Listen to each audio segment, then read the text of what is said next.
आप सभी को प्रणाम। आप सभी के आशीर्वाद से और आप सभी की कृपा से, प्यार से आज हम नया ग्रंथ विवेक चूड़ामणि का अभ्यास शुरू करने जा रहे हैं।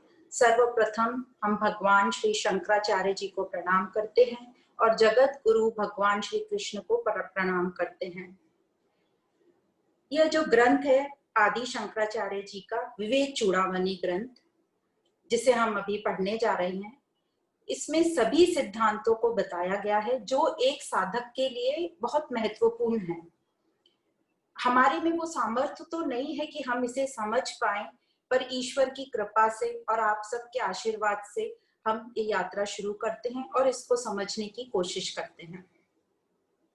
जो पहला प्रकरण है आदि शंकराचार्य जी ने जो शुरू किया वो मंगलाचार्य से शुरू किया। मंगलाचार्य मतलब जो भी हम शुभ कार्य शुरू करते हैं तो पहले अपने परमात्मा को, इष्ट देव को याद करते हैं, गुरु को याद करते हैं, प्रणाम करते हैं और फिर कोई भी कार्य शुरू करते हैं। तो उसी प्रकार जो सबसे पहला श्लोक है वो मंगलाचरण कहा गया है। इसमें श्री आदि शंकराचार्य जी अपने गुरु को प्रणाम करते हैं और जिसको भी वो अभी गुरु बता रहे हैं वो हम देखते हैं। तो जो पहला श्लोक है वो इस प्रकार है।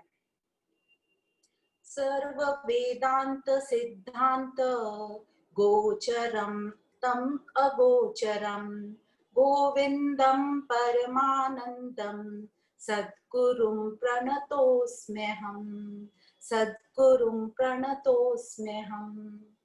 सर्व वेदांत सिद्धांत गोचरम तम गोचरम गोविंदम परमानंदम सद्गुरुं प्रणतोस्म्यहम्। तो यहाँ पर शंकराचार्य जी इस ग्रंथ के आरंभ में ही सद्गुरु की वंदना करते हैं, संपूर्ण सृष्टि के गुरु को प्रणाम करते हैं। तो सर्वप्रथम गोविंदम परमानंदम, तो जिस प्रकार हमने पढ़ा था पहले सेशन में कि जो शंकराचार्य जी के गुरु थे उनका नाम था गोविंद पादाचार्य जी। तो सर्वप्रथम वे अपने गुरु गोविंद पादाचार्य जी को प्रणाम करते हैं। कौन है ये गुरु? तो बोला गोविंदम परमानंदम। परमानंदम मतलब जो अपने स्वरूप में स्थित है, जिसको अपने सत स्वरूप का ज्ञात है और उस स्थिति में जो स्थित है, वह जो सभी वेदांतों के सिद्धांतों को जानते हैं और उनके द्वारा हमको ये सिद्धांत समझ में आते हैं। इसके बाद उन्होंने गोविंदम और भी बोलते हैं, जैसे गोविंद हम सब जानते हैं, गोविंद श्री कृष्ण को भी कहा जाता है। तो गोविंदम भगवान आदि शंकराचार्य जी के इष्ट देव थे श्री कृष्ण। जैसे भज गोविंदम उन्होंने लिखा है, उसमें भी हमें समझ में आता है कि वो श्री कृष्ण के लिए लिखा है। तो श्री कृष्ण को जो उनके इष्ट देव थे उनको प्रणाम करते हैं, जो संपूर्ण सृष्टि के गुरु हैं। संपूर्ण ज्ञान उन्हीं से आया है और वही सबको जानने वाला है और हम उसे वेदांत के सिद्धांतों द्वारा जान सकते हैं। तो इस प्रकार इष्ट देव अपने श्री कृष्ण को वो प्रणाम करते हैं। और आगे अब ये गोविंद का और एक मीनिंग है। गो मतलब इंद्रियां और विंद मतलब वो इंद्रियों को कंट्रोल करने वाला। तो मेरी इंद्रियों को कंट्रोल करने वाला कौन हुआ? मैं खुद। तो हम अपने आप को प्रणाम करते हैं, आत्मा स्वरूप को प्रणाम करते हैं। तो इस प्रकार आदि शंकराचार्य जी ने 3 लेवल पे हमको समझाया कि एक तो गुरु को प्रणाम किया, उसके बाद अपने इष्ट देव को प्रणाम किया और हम सबको अपने आत्म स्वरूप को प्रणाम किया। अब गोविंद के और भी बहुत से मीनिंग है। जैसे गो का मतलब पृथ्वी भी होता है, गो का मतलब गाय होता है। तो जो भी अपना मीनिंग समझें, उन सब का जो कंट्रोलर है, मतलब मैं खुद आत्मा, उसको हमें प्रणाम करना है। तो हम सबको प्रणाम करते हैं और आगे बढ़ते हैं। अब ये जो प्रणाम है, प्रणाम का मतलब क्या? तो प्रणाम का मतलब है पूरा समर्पित भाव। तो एग्जाम्पल एक जगह बहुत अच्छे से दिया है, जैसे लहर कैसे समर्पित होती है पानी में। लहर समर्पित होती है जब वो पानी में अदृश्य हो जाती है, पूरी पानी में मिल जाती है, समंदर में पूरी मिल जाती है, अपने आप का अस्तित्व समाप्त कर देती है। तो उसी प्रकार एक शिष्य गुरु को प्रणाम करता है मतलब उसका अहंकार जो है वो पूरा मिट जाता है, ताकि गुरु उसको जो भी वचन बोले वो उस वचन को बिल्कुल बिना कुछ क्वेश्चन करे स्वीकार ले, अपना अहंकार बीच में नहीं आने दे, मतलब अपने आप को जो मिटा दे। तो इस प्रकार गुरु शिष्य परंपरा को प्रणाम किया जाता है। अब हम जब भी गुरु हमारे दिमाग में शब्द आता है तो हमें एक व्यक्ति का स्वरूप दिखता है, एक फिजिकल स्वरूप दिखता है। तो एक तो हो गया एक फिजिकल गुरु। अब जब हम साधक की दृष्टि से बात करते हैं तो साधक की दृष्टि से जो गुरु होते हैं वह हमारे में है एक जो क्षमता है जिससे हम हर एक अनुभव से सीख लें। तो जो हमारा खुद का अनुभव है जिससे हम सीखते हैं उसको भी गुरु कहा जाता है, और ये हमारे लर्निंग के लिए बहुत अच्छा एक्सपीरियंस होता है। और एक जो सदगुरु सच्चिदानंद भगवान जो सर्वज्ञ है, जो सब जानता है।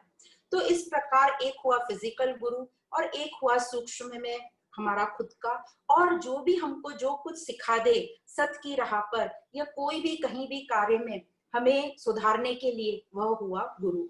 जैसे कि हमने श्री दत्तात्रेय जी के उसमें देखा था कि उनके 24 गुरु हैं। तो इस प्रकार जो भी हमें जो कुछ सिखाता है वो तो गुरु है ही, पर जो सतगुरु होता है जो हमें सत की राह पर ले जाता है वो यूजुअली एक ही गुरु होता है। अब जो भी मुझे अपने ये जो संसार हमारा चल रहा है हमें अपने जो संसारिक व्यक्तित्व से साधक बना दे, मतलब जो हमें संसारिक जो अभी तक हम काम कर रहे थे वो तो करें, उसके साथ साथ हमें सत्य की जो राह दिखा दे, हमें साधक बना दे, तो वो हुआ गुरु ब्रह्मा जिसने हमारी रचना करी।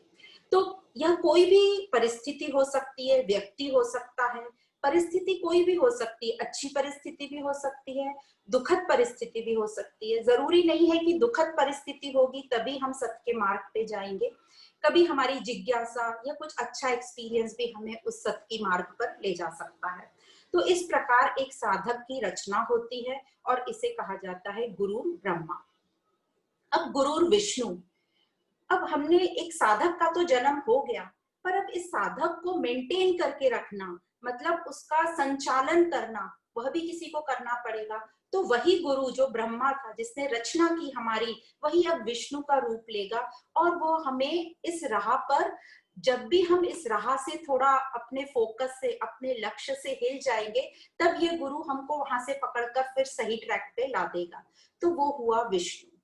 अब कई बार ऐसा होता है और बहुत बार ये पूरे चांसेस होते हैं कि हम अपने लक्ष्य की तरफ बढ़ते हैं, पर क्योंकि हमें संसार में रहने की इतनी आदत है तो कोई ना कोई कारण से हम फिर से संसार की तरफ या जो भोग है, वासना है, उसकी तरफ हम ज्यादा चलने लगते हैं।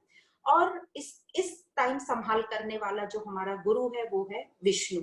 ये करना सब हमको ही है, समझ समझ के, लोगों के इशारे से और अपने अनुभव से।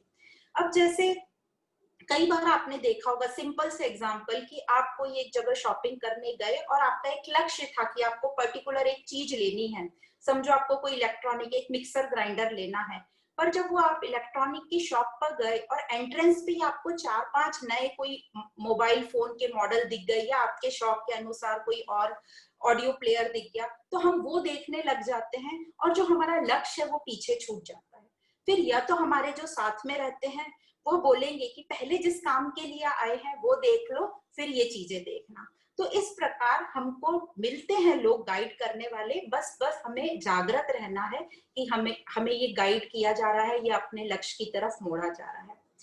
अब कई बार होता है कि हम कई अच्छी जगह बिल्कुल हमारा एडमिशन भी हो जाता है और फिर भी हम उस लक्ष्य को प्राप्त नहीं करके अपना ध्यान दूसरी जगह आकर्षित करने लगते हैं, या आकर्षित नहीं भी हो तो हमें वो लक्ष्य की तरफ जाने की बजाय हमें वो दूसरी चीज दिखने लगती है। जैसे एग्जाम्पल बताते हैं, जैसे हमारा एडमिशन हुआ एक मेडिकल कॉलेज में, तो जब हम वो पढ़ते थे हॉल में, तो जो टीचर अध्यापक जो हमारे थे उनके पीछे एक ब्लैक बोर्ड रहता था और बाजू में एक छोटी सी दीवार में एक छेद था।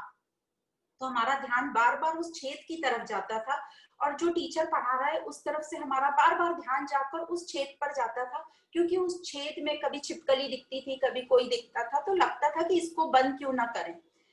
और फिर हमने देखा कि कॉलेज में कई जगह ऐसे छेद हैं जो कि दिखते हैं सामने प्रैक्टिकल हॉल में। तो हमने भी अपना दिमाग लगाया और एक छोटे छोटे पोस्ट कार्ड लिए, उस पे फूल पत्ती बना दी और ले जाके उस पे चिपका दिया, तो वो छेद बंद हो गए। और बहुत लोगों ने ये नोटिस किया कि ये लगा देने से वो कीड़े भी नहीं आ रहे हैं और वो छेद भी नहीं दिख रहा है। तो बहुत लोगों ने उसकी प्रशंसा की। अब आप समझ सकते हो जब अपनी प्रशंसा होती है और उस आयु में, तो कितने हमें अच्छा लगता है और हम बहुत ही ऐसे अपने आप को बहुत इंपॉर्टेंट महसूस करने लगते हैं। तो काफी टीचर लोगों ने हमें बुलाया और कहा कि तुमने बहुत सिंपल तरीके से छेद बंद कर दिए।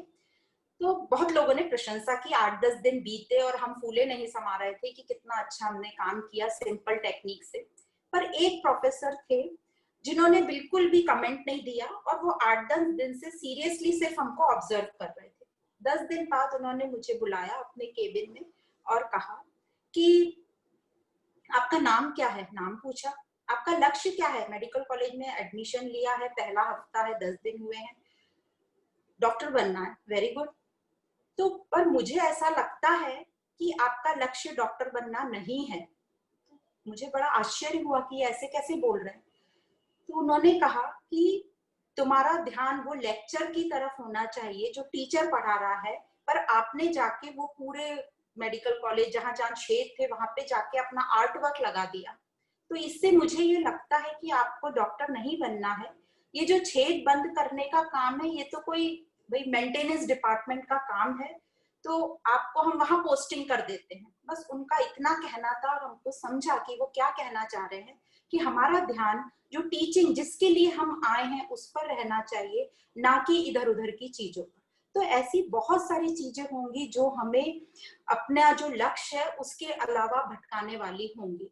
तो हमें बहुत ही अपने आप को दृढ़ निश्चय करके आगे बढ़ना चाहिए। जब भी हम एक लक्ष्य की तरफ बढ़ते हैं तो ध्यान रहे कि हमारा लक्ष्य क्या है, और अपने आप को बार बार रिवाइज कराते रहे वो दिन के एंड में कि हमारा लक्ष्य कहाँ कहाँ भटक गया। तो इस प्रकार ये हुए विष्णु जी का काम जो हमें मेंटेन करके रखते हैं अपने लक्ष्य की तरफ। अब इस राह में चलते हुए बहुत सी कठिनाइयां हमें आएंगी, उनको भी हमें पार करना होगा। और इन कठिनाइयों को जब हम पार करते हैं तो उनको बोला जाता है गुरु देवो महेश्वरा है। तो कठिनाइयों का जब हम सामना करते हैं तो हमारे में एक कॉन्फिडेंस आता है, एक बल आता है, एक दृढ़ निश्चय होता है कि हाँ, हम इस कठिनाई को या आगे भी जो भी परिस्थितियां आएंगी उनको मैं पार कर सकती हूँ। तो इससे हमारा कॉन्फिडेंस बढ़ता है और हम आगे चलते हैं। तो इस प्रकार ये हुए गुरु ब्रह्मा, गुरु विष्णु और गुरु महेश। तो एक साधक का जन्म हुआ, फिर साधक की संभाल हुई, और रास्ते में जो भी कठिनाइयां आ रही हैं उन सब कठिनाइयों को पार लगाने वाला गुरु महेश्वर है। तो इस प्रकार हमने गुरु ब्रह्मा, गुरु विष्णु और गुरु महेश को समझा। अब आगे इस श्लोक में बोलते हैं कि गोचरम तम गोचरम, मतलब जो इंद्रियों से नहीं देखा जा सकता, जो इंद्रियों से नहीं जाना जा सकता, वो कौन है? अपना स्वरूप जो हमें नहीं दिखाई देता, उसको मैं इस तत्व ज्ञान से जानूंगा। और इस ज्ञान को जब तक लेता रहूंगा जब तक मुझे अपना स्वरूप मैं न जान लूं या मेरा अपना स्वरूप में प्राप्त ना कर लूं। तो गोचरम तम अगोचरम का मतलब है जो इंद्रियों से दिखाई नहीं देता उसको मैं जानूंगा इस तत्व ज्ञान से, और तब तक इस तत्व ज्ञान का मैं साथ रखूंगा जब तक मुझे अपने स्वरूप का को प्राप्त नहीं हो जाता या अपना स्वरूप में जान नहीं लेता। ये कब होगा? जब देखने वाला, मतलब मैं खुद देखने वाला और जिस दृश्य को मैं देखने जा रहा हूं वो दोनों एक ना हो जाए, एकत्व का भाव ना हो जाए, हमारे में भिन्नता नहीं रह जाए। जैसे हम सिंपल एग्जांपल से समझ सकते हैं, कोई भी भोजन पदार्थ होता है हमारे सामने, जब तक वो हमारे सामने होता है और हम उसे देखते रहते हैं तो वो पदार्थ और हम अलग अलग हैं। जैसे अभी ठंडी का सीजन है और हमारे सामने गरम गरम गाजर का हलवा रखा है, पर वो जब तक मेरे सामने रखा है तब तक वो और मैं अलग हूँ। पर एक बार वो हलवा मैंने अपने मुख में रखा, उसका स्वाद चखा, और जो स्वाद चखकर मुझे आनंद आया और वो और मैं एक हो गए। तो उसी प्रकार जब हम कोई भी स्वरूप जो नेत्रों से नहीं देखा जाता उसका हम अनुभव कर ले और उस अनुभव को हम खुद अनुभव स्वरूप बन जाएं, तो वह होगा एकत्व भाव। तो इस प्रकार मैं ये तत्व ज्ञान जब तक लेता रहूंगा जब तक मुझे उस स्वरूप का अनुभव ना हो जाए और मैं अनुभव स्वरूप ना बन जाऊं। जब जड़ और चेतन का भेद मिट जाए, भिन्नताएं मिट जाए। यह कैसे होगा? तो सर्व वेदांत सिद्धांत, ये जो सभी वेदांतों में, वेदांत वेदांत मतलब वेदों का अंत का पार्ट जो है, जिनको हम उपनिषद कहते हैं, इन सिद्धांतों में जो, इन वेदांतों में जो दिया गए हैं, जो सिद्धांत दिए गए हैं, उन सिद्धांतों को जब मैं गहराई से समझूंगा, गहराई में जाकर समझूंगा, तब ही मुझे ये गोचरम तम अगोचरम का अनुभव स्वरूप होगा। अब यह जो सिद्धांत हैं, ये विवेक चूड़ामणि में, जैसे हमने समझा कि ये विवेक चूड़ामणि में ये सभी सिद्धांत दिए गए हैं, जो भगवत गीता में दिए गए हैं, ब्रह्म सूत्र में दिए गए हैं और सभी उपनिषद में दिए गए हैं। हम इन्हीं को समझने की कोशिश करेंगे विवेक चूड़ामणि द्वारा। तो इस पहले श्लोक में आदि भगवान शंकराचार्य जी ने गुरु को प्रणाम किया, अपने इष्ट को प्रणाम किया, अपने स्वरूप को प्रणाम किया। इस प्रकार गुरु शिष्य परंपरा को प्रणाम करते हुए और ज्ञान को वेदांत सिद्धांतों द्वारा गहराई से समझने की बात की। तो ये पहला श्लोक था, सर्व वेदांत सिद्धांत गोचरम तम अगोचरम गोविंदम परमानंदम सतगुरुम प्रणतोस्म्यहम्। तो इस प्रकार गुरु को प्रणाम किया और अब हम आगे बढ़ते हैं दूसरे श्लोक में। पर यह कब होगा? कब मैं अपने स्वरूप को अनुभव कर पाऊंगी? कब हम अनुभव स्वरूप बन पाएंगे? ये जब होगा जब हमें ये जो मानव जीवन की वैल्यू पता होगी। अब आप समझ सकते हैं, कोई हमें आराम से कोई चीज मिल जाए या कोई फ्री में चीज मिल जाए तो हमें उसकी वैल्यू नहीं होती। फिर कोई हमें बताएगा आके कि अरे, समझो किसी ने हमें कोई गिफ्ट दी है, एक अंगूठी गिफ्ट करी और हमने ऐसे ही रख दी कि ये तो आर्टिफिशियल होगी, ठीक है, और फिर बाद में पता चलता है कि नहीं नहीं, वो तो रियल डायमंड की है। तो हम उसको कितनी हिफाजत से रखेंगे, सही जगह उसका इस्तेमाल करेंगे, सही जगह सही पार्टी में उसको पहन के जाएंगे जहां उसकी वैल्यू होती है।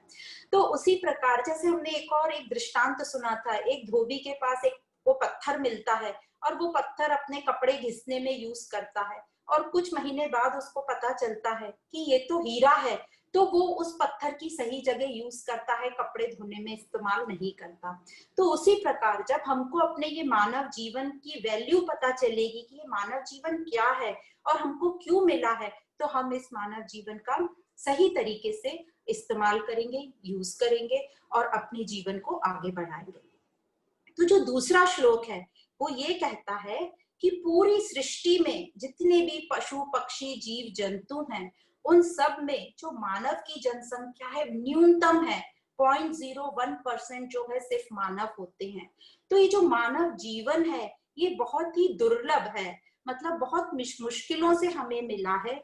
ऐसा कहते हैं पुण्य कई जन्म और कई कर्मों के फल जो है सब जो इकट्ठा होकर, हमने कोई बहुत अच्छे कर्म किए होंगे, वो सब कर्म अब जो परिपक्व हुए हैं और हमें ये मानव जीवन मिला है। अब ये क्यों इम्पोर्टेंट है मानव जीवन? क्योंकि ये मानव जीवन में ही हमें एक स्पेशल चीज मिली है, बुद्धि, जो जिससे हम विचार कर सकते हैं मन और बुद्धि से, और हम अपने चेतन तत्व का विकास कर सकते हैं। अब सिर्फ मानव जीवन ही पर्याप्त नहीं है, सभी बहुत लोगों को ये मानव जीवन जितने भी लोगों को मिला है उसमें पुरुष तत्व का होना बहुत जरूरी है। ये पुरुष तत्व क्या है? पुरुष तत्व मतलब ये मेल फीमेल्स की बात नहीं कर रहे हैं। पुरुष तत्व मतलब हमारे में दृढ़ निश्चय, हमारे में वो कमिटमेंट, हमारे में वो साहस अपने को चेंज करने का या वो जिज्ञासा लाने का। तो ये क्या है, किसका दृढ़ निश्चय? दृढ़ निश्चय कि हमें अपनी चेतना का विकास करना है, तभी हमें पूर्णता की फीलिंग आएगी और यही हमारा चरम विकास है, यही हमारा उद्देश्य है। तो पहले तो हुआ मनुष्य जीवन हमें मिला, मनुष्य जीवन के बाद हमें ये पुरुष तत्व चाहिए कि मुझ में ये इच्छा हो कि मुझे अपना विकास करना है, जिससे मुझे पूर्णता की फीलिंग होगी। अब ये कैसे होगा विकास? तो बोलते हैं तीसरी चीज जो हमें चाहिए वो है ब्राह्मण तत्व।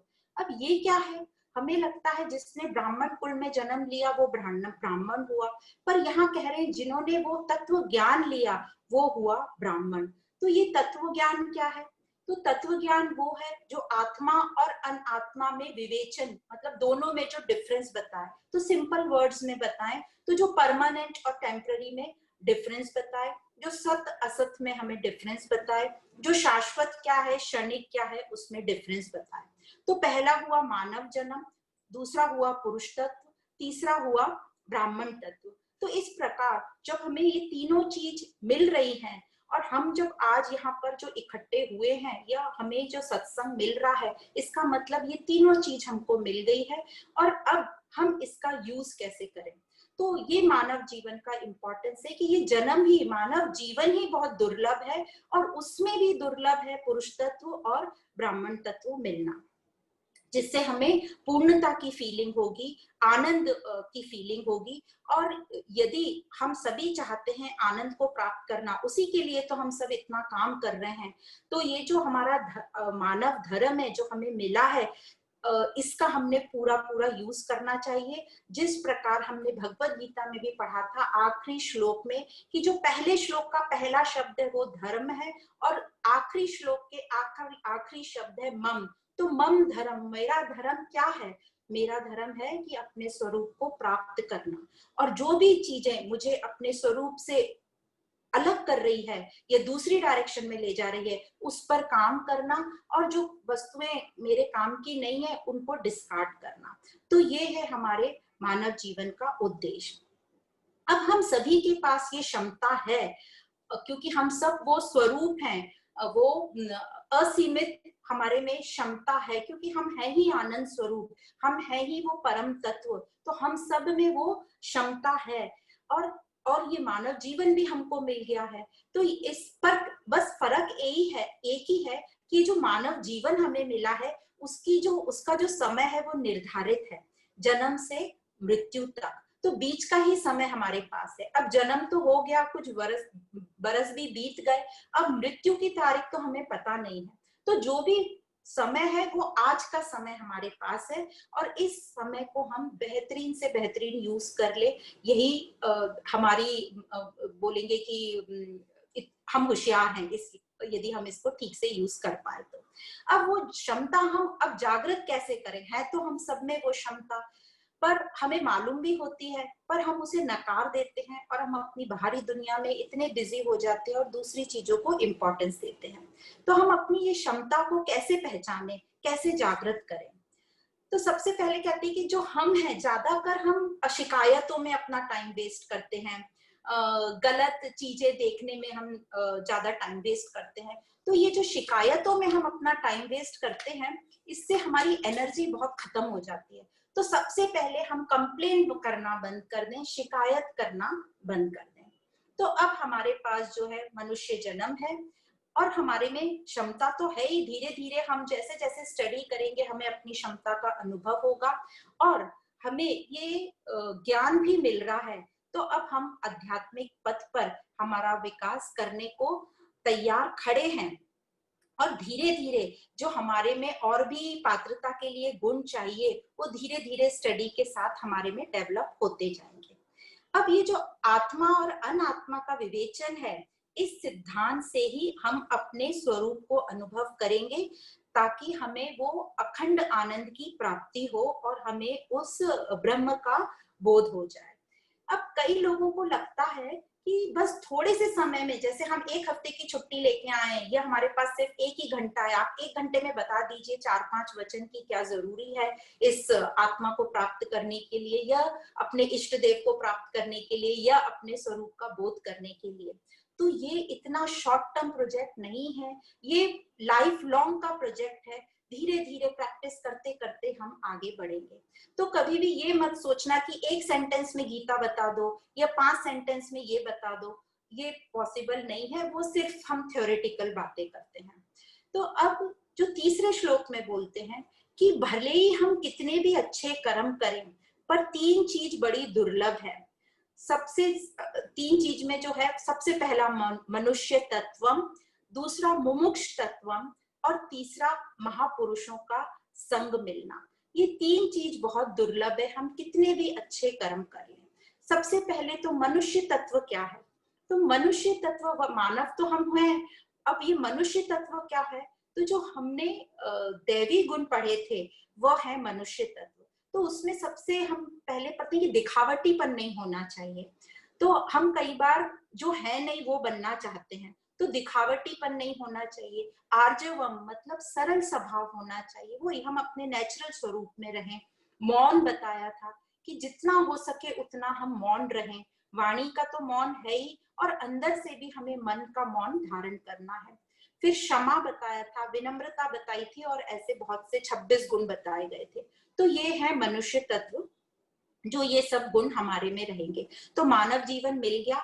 अब मानव के गुण तो हम सभी में नहीं है, पर धीरे धीरे ईश्वर की कृपा से वो गुण भी हमारे में आते जाएंगे। अब दूसरा है मुमुक्ष तत्व।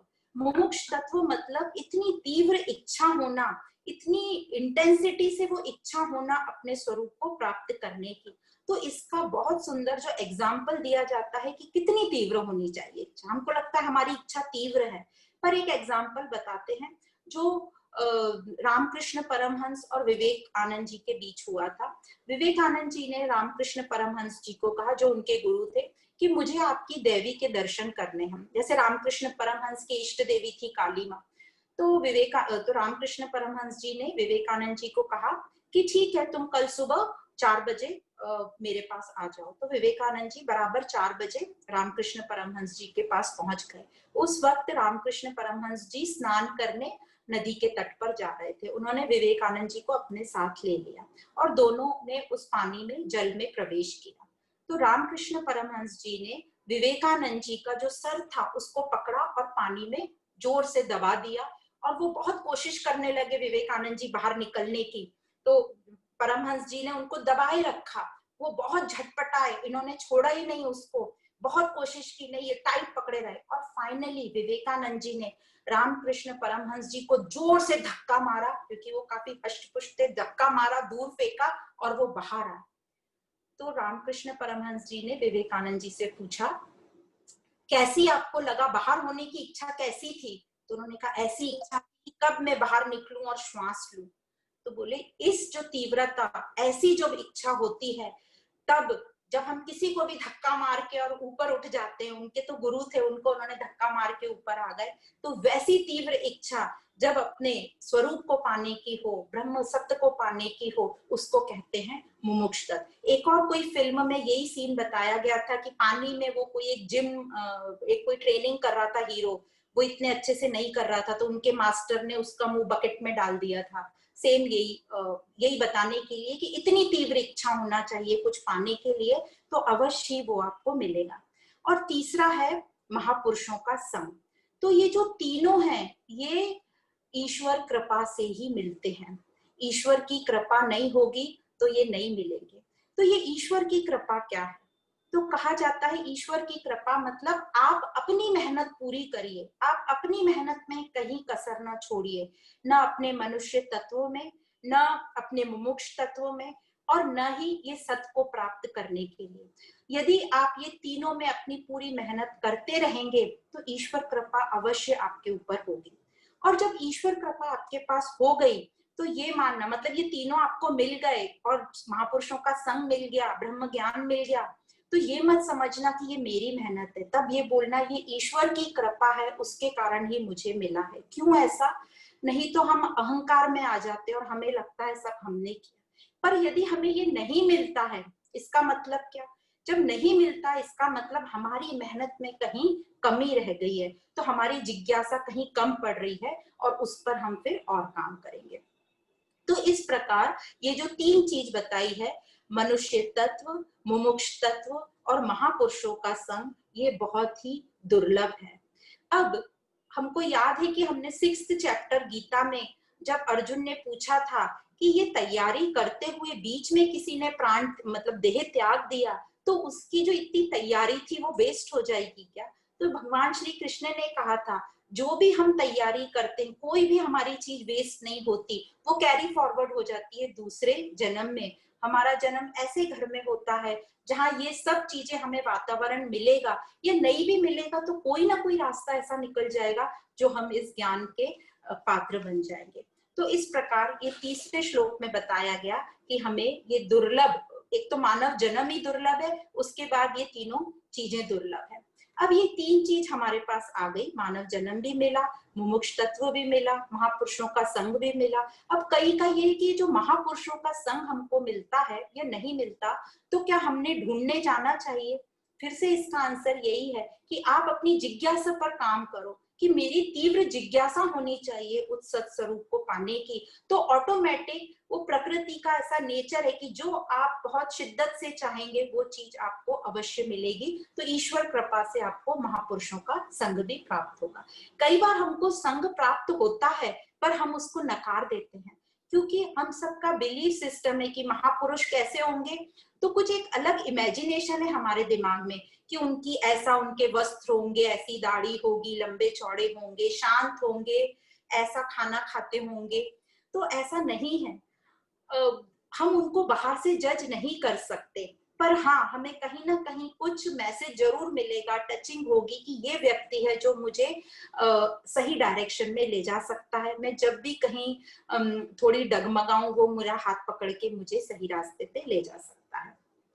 अब चौथा श्लोक बोलता है कि अब मुझे कृपा से मुझे मनुष्य जन्म तो मैंने पा लिया और फिर वेदों का ज्ञान भी मुझे मिल गया, फिर भी यदि हम उस मार्ग पर नहीं चले, अपने को नहीं जाना, कोशिश ही नहीं करी, अपने आप को बदला ही नहीं, तो वह महामूढ़ कहलाता है। वो मूढ़ता की निशानी है। मूढ़ता मतलब मूर्खता।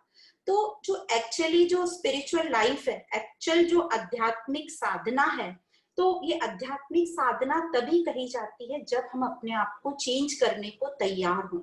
जो अपने आप को चेंज करने को तैयार हो वो ही आगे बढ़ सकता है, और उसी को हम कह सकते हैं कि वो आध्यात्मिक साधना में लगा हुआ है।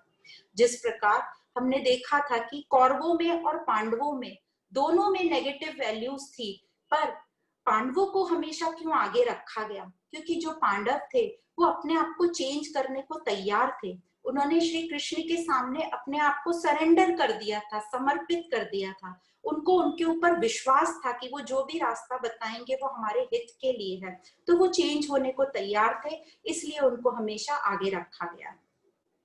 अब सोचने की बात यह है कि हम सभी ने अभी तक की अपनी लाइफ में कर्मों के द्वारा, उपासना के द्वारा जो भी कुछ हमें चाहिए था, जो भी कुछ हमें हासिल करना था, वो करीब करीब सब हासिल कर ही लिया। पर फिर भी हम जो हैं दुखी होते हैं, हम अपने आप को स्वतंत्र करना चाहते हैं, हमें लगता है कि कुछ ना कुछ हमारे पर बंधन है। तो अब प्रश्न करो, क्या प्रश्न करना है कि कौन है जो मुझे दुखी करता है, कौन है जो मुझे बांध के रखा है, या कौन बंधा हुआ है, कौन है जो मुक्ति चाहता है। तो इस तरह की जब हम क्वेश्चन करते हैं तब हमें समझ में आता है कि ये जो दुखी हो रहा है यह है मेरा मन जो विचार करता है, और अभी हमारे जो विचार हैं वो सही डायरेक्शन में नहीं है, और हम ज्यादा जो भी हम बाहर से कुछ अब आशा रखते हैं कि सामने वाले से कुछ मिल जाए, या सामने वाला मेरे हिसाब से चले, या जो भी कुछ मैं चाह रही हूँ वैसा हो, और वैसा नहीं होता तो हम ब्लेम बाहर की सिचुएशन पे डालते हैं। तो ये हमारा जो विचार है ये अभी गलत डायरेक्शन में है। इसलिए, और ये विचार क्या है? विचार हमारा मन है। तो इसका मतलब मैं दुखी नहीं हो रही, ये जो मेरा मन है वो दुखी हो रहा है।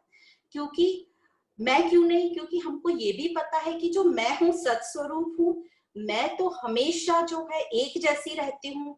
मैं वह हूँ जो जागृत में, स्वप्न में, सुषुप्ति में और समाधि में सबको देखती हूँ, सबको प्रकाश देती हूँ। तो मैं तो चेंजेबल नहीं हो सकती, और ये जो मन और विचार हैं ये चेंज हो रहे हैं, तो मैं मन नहीं हूँ। इसका मतलब ये हुआ कि अब हमको मन पर काम करना है, अपने मन को बदलना है, अपने मन में जो गलत धारणाएं हैं उसको बदलना है। फाइनली बोले तो अपने विचार का जो हमारा स्टैंडर्ड है उसको चेंज करना है। और यही सबसे बड़ा पुरुषार्थ है, अपने आप को चेंज करना। और ये कब पॉसिबल है? ये सिर्फ मनुष्य जन्म में पॉसिबल है, ये विचार अपने चेंज करना, क्योंकि हमें ये शक्ति मिली है, और ये सिर्फ मानव जीवन में हो सकती है। असत का त्याग और सत की तरफ चलना। हमें निश्चय करने की क्षमता है, विचार करने की क्षमता है, अपने आप को बदलने की क्षमता है और अपनी ये जो सोच है इसको ठीक करने की क्षमता है। तो इस प्रकार अब हम अपने मन को एक अच्छी डाइट देंगे, अच्छी खुराक देंगे ताकि वो सही डायरेक्शन में सोचे। और ये कैसे पॉसिबल होगा? ये होगा जब हम वेदांतों का अध्ययन करते हैं, उसी से ही पॉसिबल होगा, उसी से हमें ये रास्ता मिलेगा और दिशा मिलेगी। और यही हमारे जीवन का लक्ष्य है, और नहीं है तो यही लक्ष्य हमारा होना चाहिए कि प्राप्त आत्मज्ञान जो हमें मिल रहा है उसका हम ठीक तरीके से सदुपयोग करें। तो अपने जो अब जो भी हमारी लाइफ के हमने जो भी कुछ समझ रखा होगा, अभी तक इवेल्युएट करा होगा, तो हम अपनी लाइफ को फिर से रीइवेल्युएट करेंगे अब जब हमें ये समझ में आ गया कि ये मानव जीवन का लक्ष्य क्या है। और जो ये नहीं कर रहा उसको कहा गया है हतात्मा, मतलब आत्महत्या, मतलब आत्मघाती। वह असत को पकड़कर बैठा है। तो हम क्या बोलते हैं, हम जब ऐसी कोई बाहर बात घटना सुन लेते हैं आत्महत्या की और हम बहुत बुरा सोचते हैं कि ऐसे कैसे कर ली, ये तो अच्छी बात नहीं थी, पर हम सब भी वही कर रहे हैं। तो अब हमको अपना उद्देश्य निश्चित करके उस पर चलना शुरू करना है। अब आगे 5वें श्लोक में कहा जाता है, यह जो मनुष्य जन्म है इतना दुर्लभ है, ये तो हमें समझा, और इसमें ये तत्व ज्ञान मिलना इतना दुर्लभ है। और जो इस साधन का सदुपयोग नहीं करता वह मूढ़ है, वो तो हमने समझ लिया कि वो महामूर्ख है, यहाँ पर बोल रहे हैं। तो यहाँ पर ये वापस हमें याद दिला रहे हैं कि तुम्हारा ये मानव जीवन कितना दुर्लभ और कितना इंपॉर्टेंट हमें तत्व ज्ञान मिला है। तो एग्जाम्पल यहाँ पर देते हैं, जैसे एक विद्यार्थी को समझो जिसको आईआईटी में एडमिशन मिल गया और उसको एक बहुत ही बेहतरीन स्कॉलरशिप मिली। स्कॉलरशिप में आपके पूरे 5 साल का खर्चा, आपको रहने की बहुत अच्छी जगह, आपको पढ़ाई लिखाई, खाना पीना, किताबों, इस सब का खर्चा, और आगे आपको बहुत अच्छी एक कंपनी में नौकरी। ये सब मिलने के बाद भी यदि आप वहां एडमिशन नहीं लेते हो और अपने घर के बाजू के कोई स्कूल में ले लेते हो, तो इसका क्या मतलब होता है? इसका ये मतलब होता है या तो हमें ठीक से इंफॉर्मेशन नहीं है कि ये सब चीजें क्या है, और या फिर हम महामूर्ख हैं।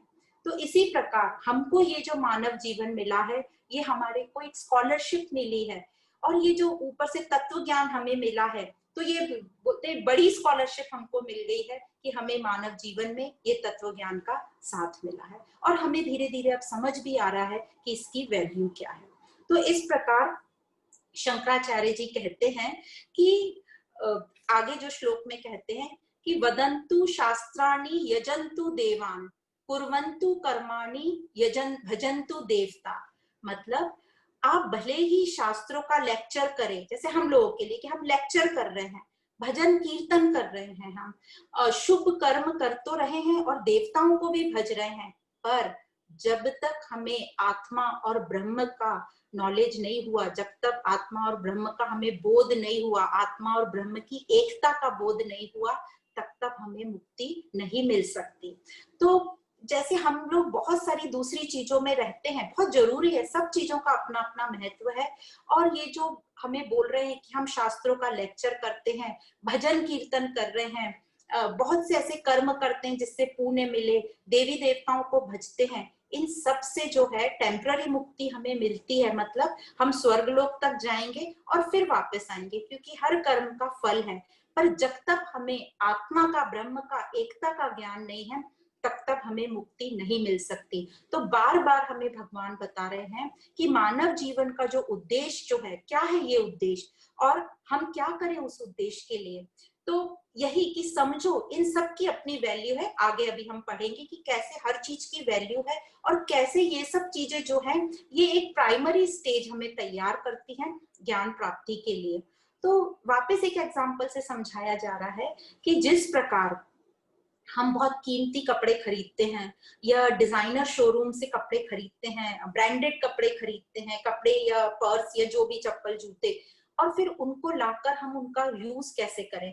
यदि किसी ने डिजाइनर कपड़े खरीदे बहुत बेहतरीन एकदम महंगे और घर लाके उसको ऐसे यूज किया जैसे डस्टिंग के लिए, मॉपिंग के लिए, झाड़ू पोछे के लिए, तो कोई आपको रोक तो नहीं सकता क्योंकि वो आपके वस्त्र हैं, आप उसका जैसा चाहे यूज कर सकते हैं।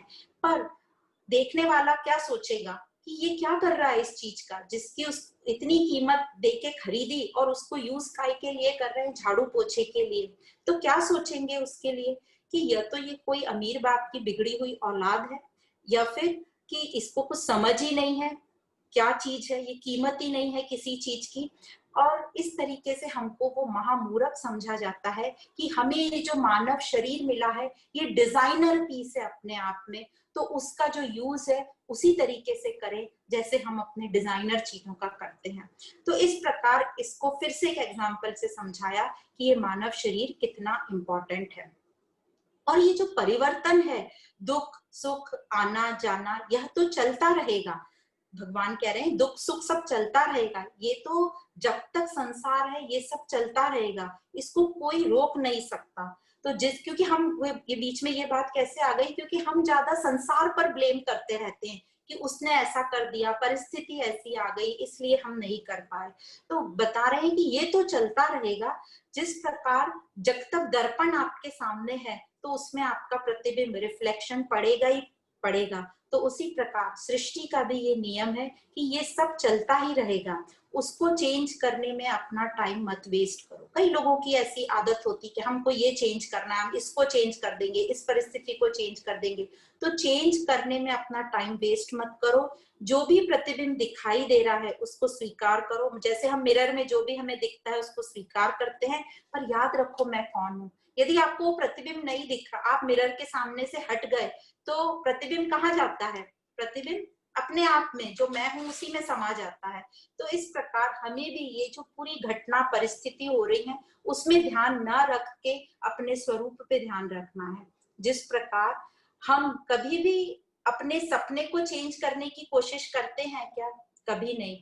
या फिर हम सोचते हैं कि आज जो सपना आएगा उसको मैं ठीक करने की कोशिश करूंगी, ये भी कभी नहीं होता। सपने आते हैं चले जाते हैं, पर जो मेरा स्वरूप है उससे प्रभावित कभी नहीं होता। तो उसी प्रकार जो महात्मा लोग जो जागृत हैं, जागृत मतलब जैसे अभी हम जगे वो नहीं, जिनको वो सत्स्वरूप का ज्ञान हो गया है, तो वो संसार में जब रहते हैं तो किसी को ठीक करने की कोशिश नहीं करते और न ही उससे प्रभावित होते हैं, वे अपने दिव्य स्वरूप में स्थित होते हैं। तो ये जो सत स्वरूप है ये कहीं आने जाने वाला नहीं है, ये नित्य है और इस सत स्वरूप को ही हमें पकड़ के रखना है। पर अभी हम असत चीजें पकड़ के रखें, किसी ने मुझे कुछ बोल दिया या किसी कोई ऐसी परिस्थिति आ गई, हम उसी को पकड़ के पड़े रुके हैं, और वो तो आने जाने वाली, वो तो कभी ऐसी परिस्थिति होगी, कभी पॉजिटिव कभी नेगेटिव। तो अब यहाँ भगवान बोल रहे हैं अपने सत स्वरूप को पकड़ के रखो और दूसरों को दोष देना बंद करो। ये जो हम लोगों को दोष देने की आदत है उसी को बोलते हैं कि कलयुग आ गया। पर हम बाहर दोष देते हैं कि देखो आजकल का जमाना कैसे आ गया है, देखो बच्चे क्या कर रहे हैं, क्या हो रहा है बाहर। तो ये हमें बोलना बंद करना होगा, क्योंकि कलयुग क्या है, कलयुग सतयुग सब हमारे हाथ में है। कलयुग मतलब हम सोए पड़े हैं, ये सब कुछ ज्ञान मिलने के बाद भी यदि हम हिल ही नहीं रहे, सोए पड़े हैं, तो वो हुआ कलयुग। यदि हमने करवट भी बदल ली तो वो हुआ द्वापर युग, और यदि हम उठ खड़े हुए तो वो हुआ त्रेता युग, और यदि हम चल पड़े तो सतयुग अपने आप निर्माण हो जाएगा। तो इस प्रकार हम बाहर के युग को दोष न देकर अपनी प्रगति में लगे, अपने उद्देश्य पर दृढ़ निश्चय से चलते रहें। तो इस प्रकार आगे भगवान कहते हैं कि श्रुति कहती है, मतलब ये वेदांत उपनिषद कहते हैं कि धन से अमृत तत्व नहीं मिलेगा, अमृत तत्व की प्राप्ति धन से नहीं होगी। मतलब चेतना की जो चेतना का विकास है, हमारा जो विकास है वो धन से नहीं होगा, नहीं कर्म से होगा। कर्म से हम धन कमा सकते हैं, धन से हम यश कमा सकते हैं, मान प्रतिष्ठा यह सब तो मिल सकता है, पर इससे हमें मुक्ति नहीं मिलेगी। हमें सुख ऐशो आराम सब मिलेंगे पर मुक्ति नहीं मिलेगी, मतलब जो दुख सुख से हम ऊपर नहीं उठेंगे।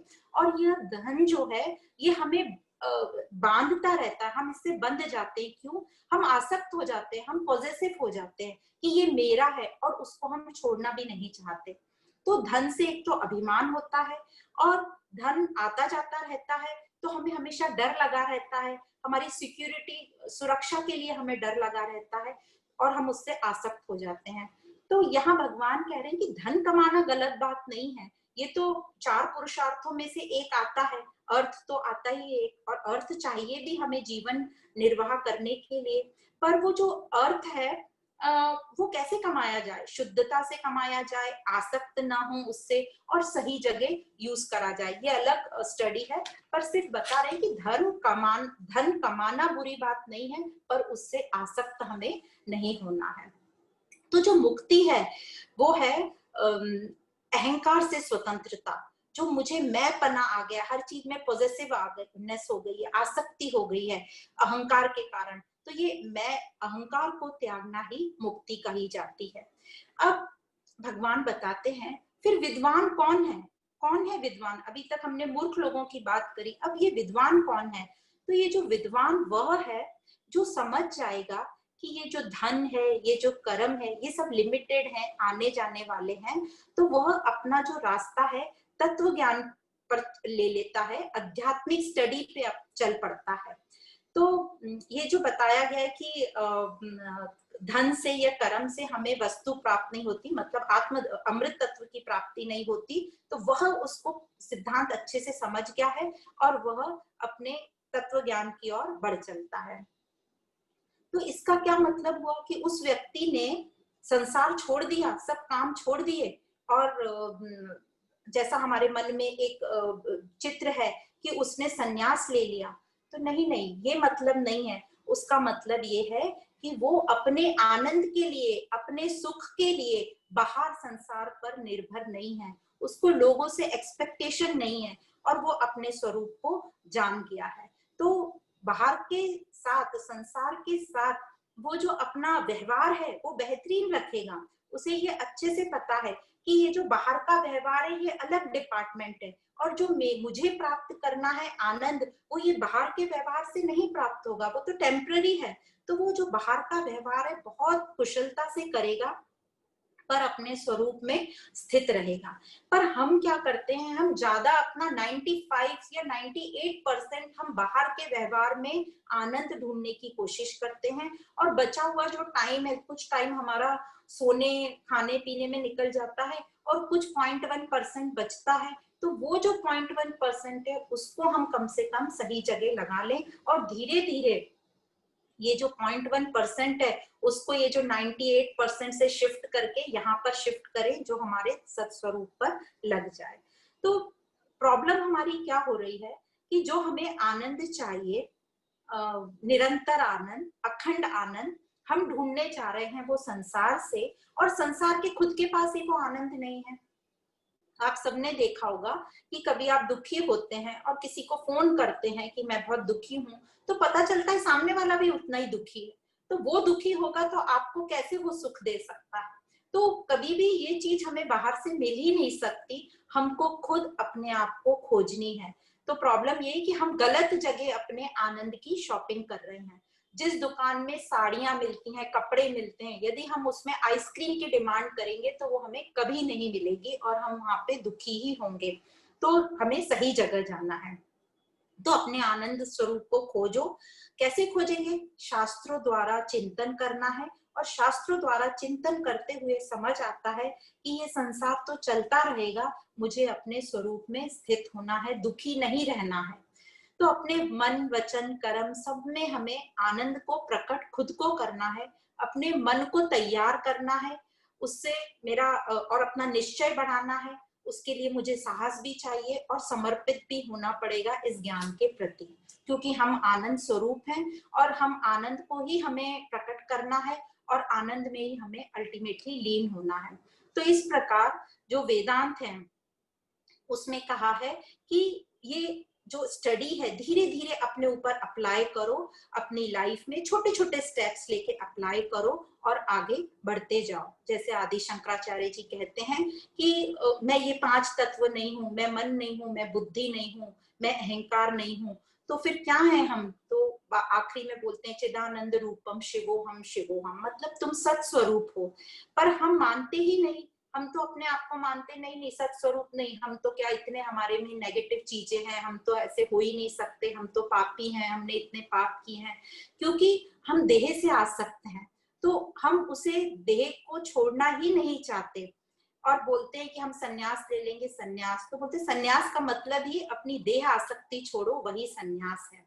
तो उपनिषदों के उपदेश से हमें ये ज्ञान से समझेगा कि ये जो वस्तुएं हैं, जो बाहर हमें वस्तुएं दिखती हैं, वस्तुओं में अपनी विशेषता है, पर उन वस्तुओं से ज्यादा हमारी इंद्रियों में विशेषता है। जैसे वस्तुएं तो बहुत हैं, करोड़ों हजारों, पर इंद्रियां हमारे पास 10 हैं, पर इंद्रियां उन वस्तुओं से ज्यादा इंपॉर्टेंट है। और अब ये 10 इंद्रियां जो हैं उनको कंट्रोल करने वाला मन है। मन एक ही कॉमन मन है, तो मन इंद्रियों से भी इंपॉर्टेंट है। और जो मन है उससे भी पावरफुल बुद्धि है, क्योंकि वो डिसीजन लेती है कि क्या सही है क्या गलत, जब वो प्रज्ञावान होगी, जब वो कुशाग्र होगी तब। तो और बुद्धि किससे प्रकाशमान होती है? चेतना से, और चेतना परमात्मा में लीन होती है। तो इसी प्रकार बताते हैं कि हमारा जो स्वरूप है, यदि हम शरीर से इंद्रियां, इंद्रियों से मन, मन से बुद्धि, बुद्धि से आत्मा और आत्मा से परमात्मा की तरफ चलेंगे तो हमें धीरे धीरे समझ आएगा। ये अभी नहीं भी समझ में आया तो कोई बात नहीं, आगे हम ये सब डिटेल में लेते रहेंगे। पर जब तक हम देह से आसक्त हैं तो हम सत के पास कैसे जा पाएंगे? क्योंकि देह तो हमें ऑपोजिट डायरेक्शन में ले जा रही है, संसार की तरफ ले जा रही है। तो हमें इस बहुत अच्छे से समझना होगा। जैसे हम आगे जाएंगे, देह के बारे में पढ़ेंगे, तो देह की आसक्ति छोड़ना ही संन्यास कहा गया है।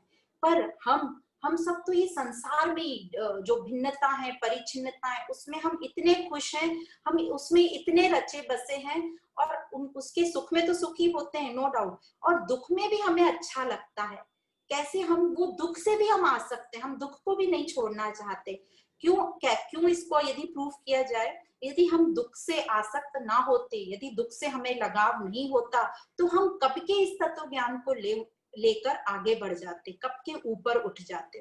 तो इस प्रकार हमको पता नहीं चलता, जितना हम सुख से बंधे हैं अपने, उतना ही हम दुख से बंधे हैं। तो यहाँ कहा जा रहा है कि धीरे धीरे इससे हमें ऊपर की ओर चलना है, अपने सत्स्वरूप की तरफ चलना है।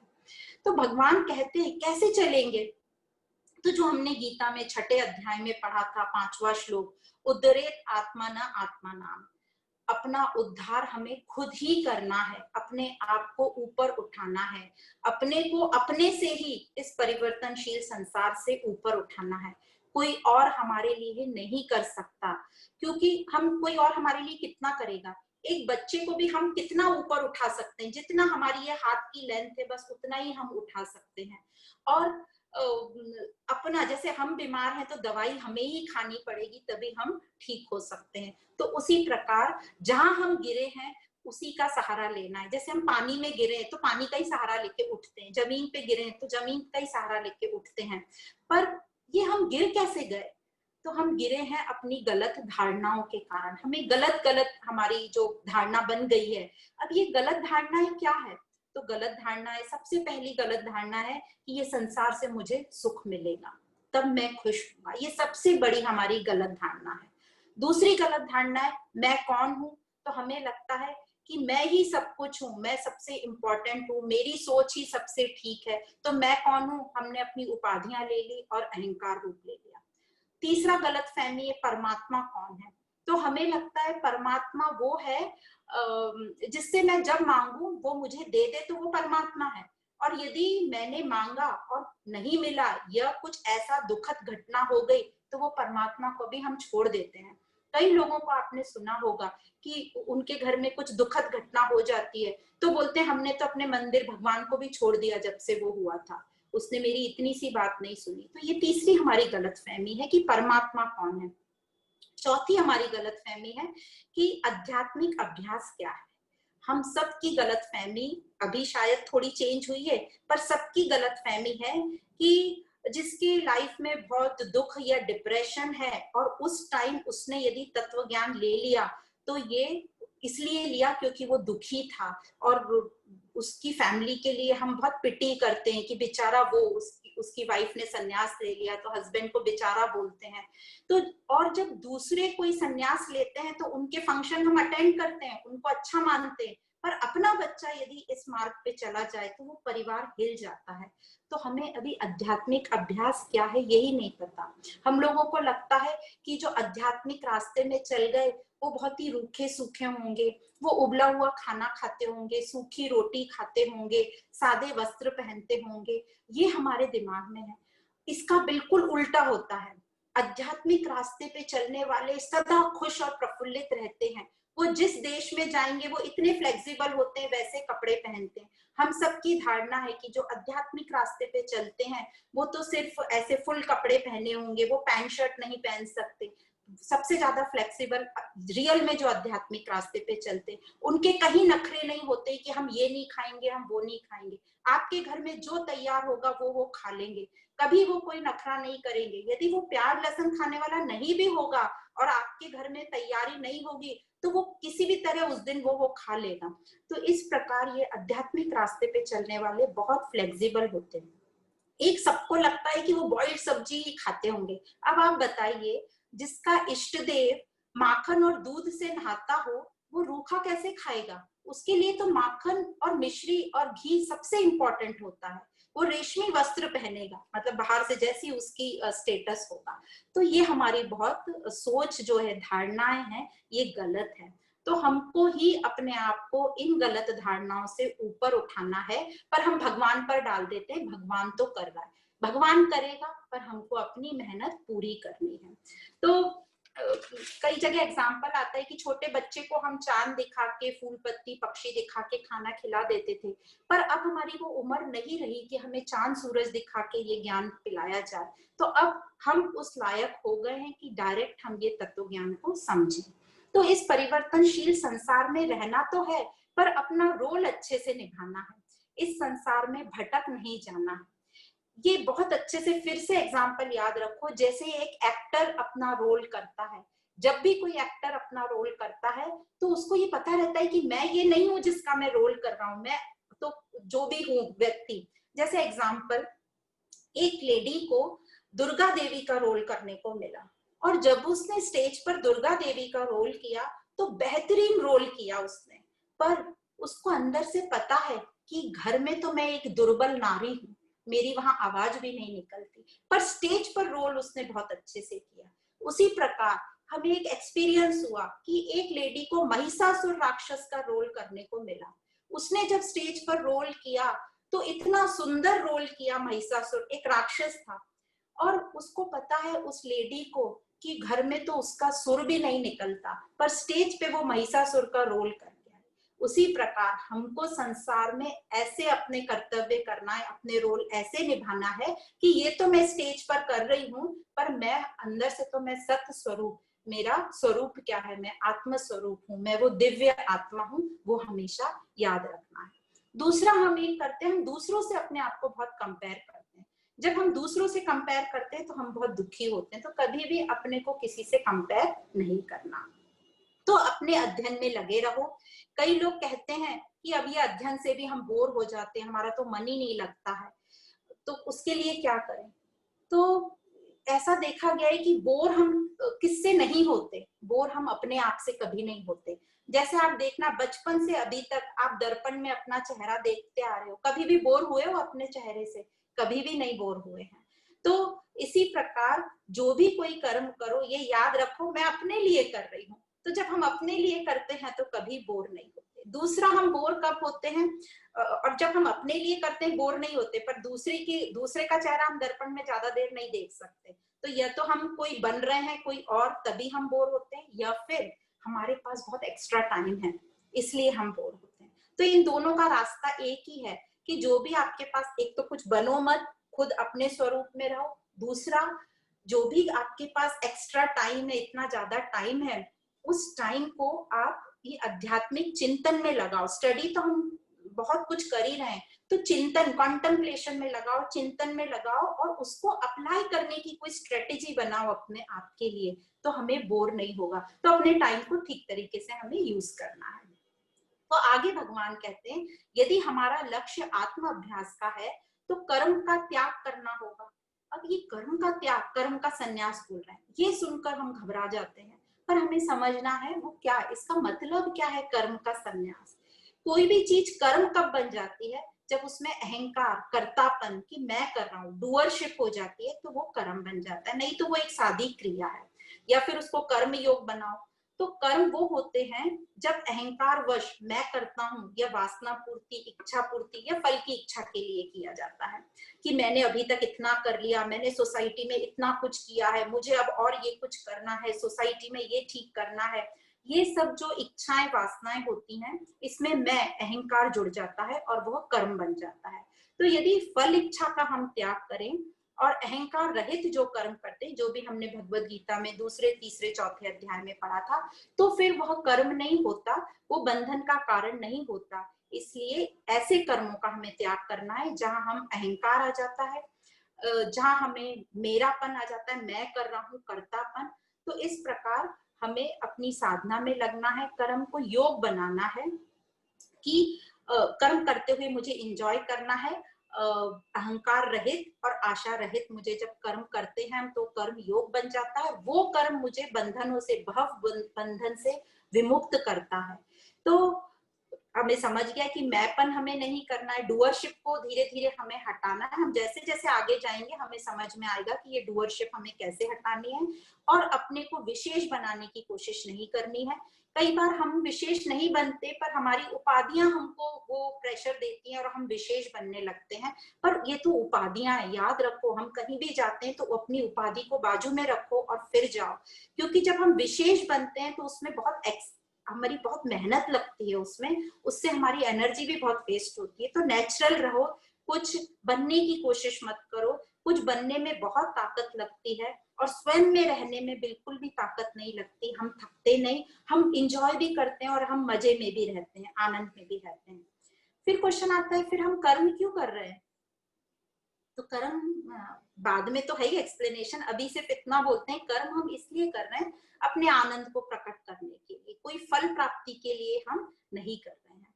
तो ये जो महात्मा लोग होते हैं, पंडित लोग होते हैं, धीर आत्मा जिनको बोला है, और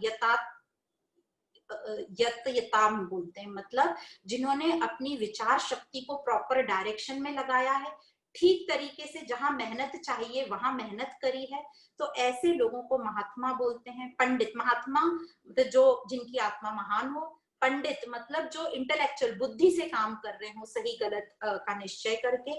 धीर आत्मा मतलब जो इमोशनल, मन से भी स्ट्रांग है, इमोशनली कैरिड अवे नहीं होंगे।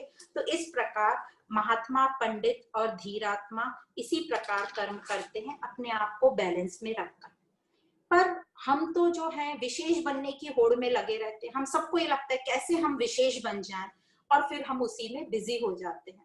तो ना तो हमें विशेष बनना है और ना हमें बिजी रहना है। बिजी रहना मतलब मशगूल रह गए उसमें, क्योंकि जितना आप बिजी रहोगे, यदि कोई आपको अच्छा राह भी दिखाना चाहे तो वो सोचेगा वो व्यक्ति तो बिजी है, उसको बता के कुछ फायदा नहीं। तो कैसे रहना है? तो विशेष नहीं रहना, पर नॉर्मल, सरल, सहज रहना है। बिजी, मशगूल नहीं रहना, पर व्यस्त रहना है। फ्री भी नहीं रहना, व्यस्त रहना। व्यस्त रहने का मतलब, व्यस्त और मशगूल में क्या फर्क है?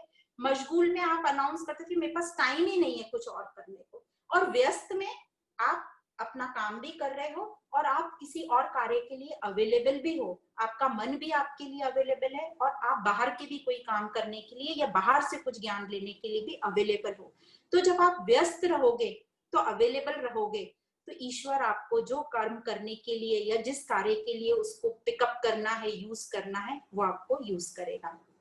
तो ध्यान रखना कि अब हम साधक हैं, संसार ऐसे ही चलेगा। मुझे सत्य में रहना है, सत्य को पकड़ के रहना है, असत को नहीं पकड़ना है, सत्य को मुझे पकड़ना है।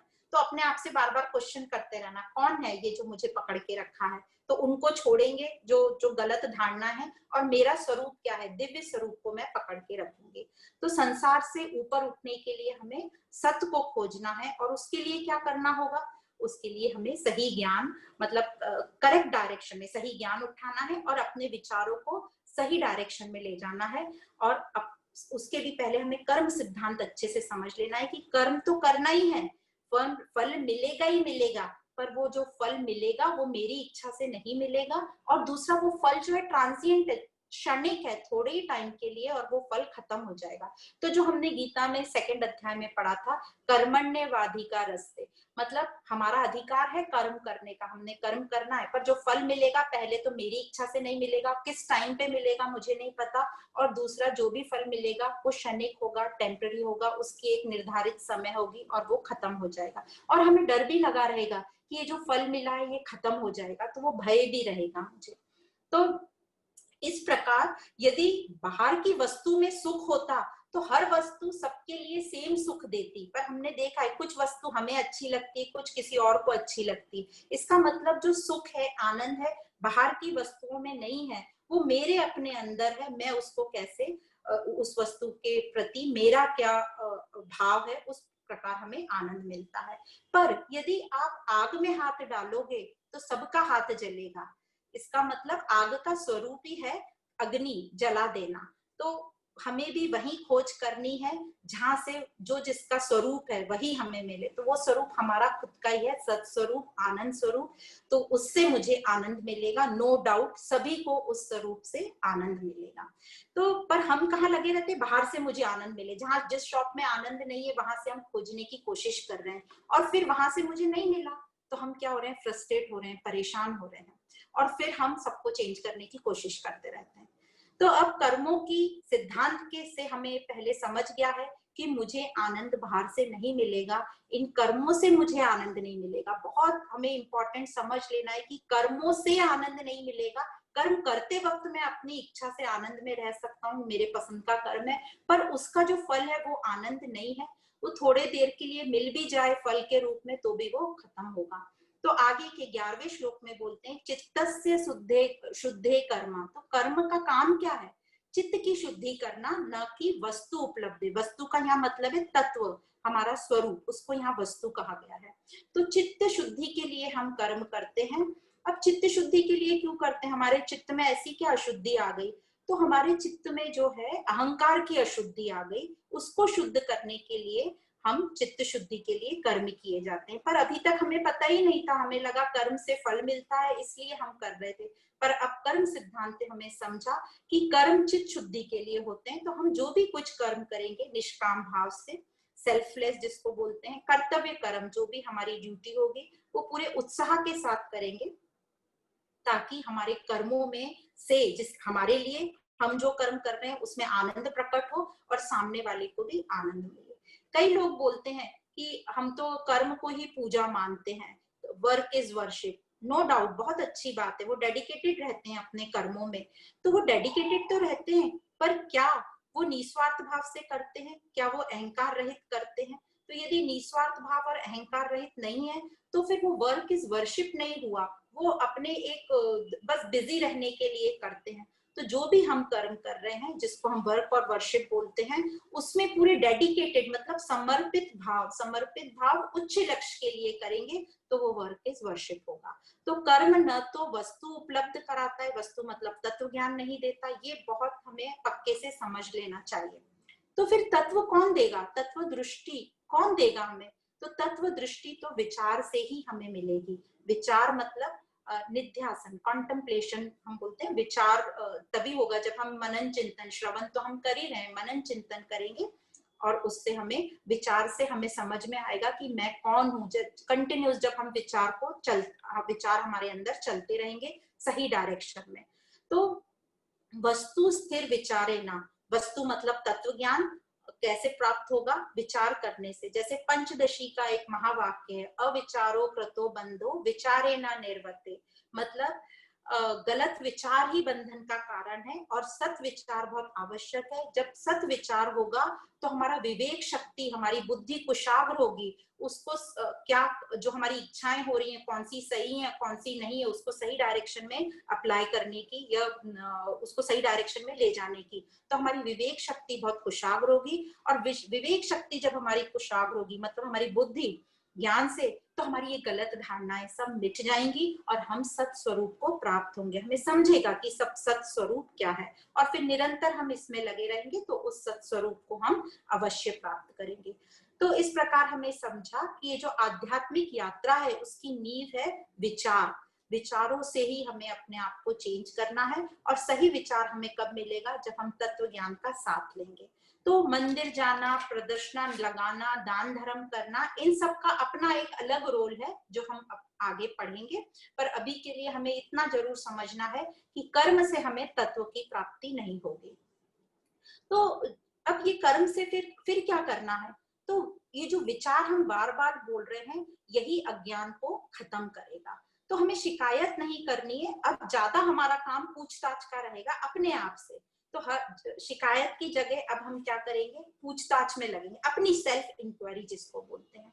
तो यहाँ बोला कि वो अब उसके लिए क्या करेगा ये जो सेल्फ इंक्वायरी? तो सेल्फ जो इंक्वायरी जिसको बोला है, सही विचार या सही पूछताछ ही सही ज्ञान है, जो स्पष्टता लाता है मेरे विचारों में, जो कंफ्यूजन दूर करता है, भय दूर करता है। तो सही विचार होगा तो कंफ्यूजन दूर होगा, स्पष्टता होगी और हमें भय नहीं होगा। तो यहाँ पर आज हम विराम देते हैं, क्योंकि समय हो गया और थोड़ा भारी भी था ज्ञान, नया ज्ञान था। नेक्स्ट चैप्टर में, नेक्स्ट सेशन में हम यहाँ से कंटिन्यू करेंगे। ये हम 12वें श्लोक तक आए हैं। तो इस प्रकार हमको समझा कि विचार कितना इम्पोर्टेंट है हमारी लाइफ के लिए। सबको धन्यवाद।